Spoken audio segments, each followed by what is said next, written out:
Воспоминания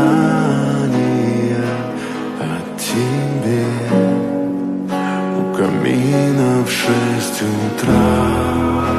Разбитая душа и все твои обещания.